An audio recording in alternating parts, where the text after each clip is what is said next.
সুখে থাকো হয়ে আমার বাবন রে বালায় আমার বাবন গরুর বলেন প্রভু দেব নারায়ণ যুগে যুগে মম পিতে করো রে বালা করো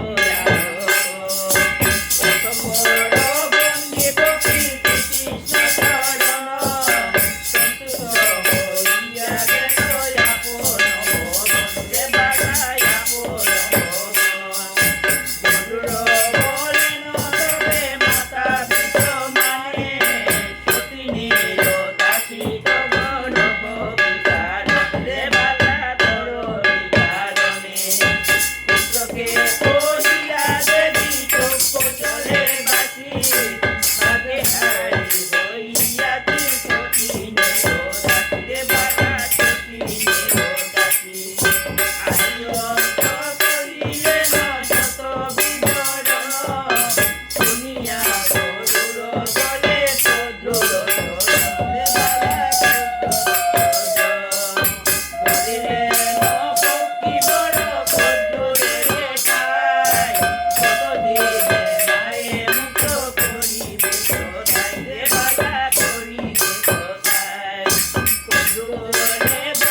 তালটা আমার সুন্দর।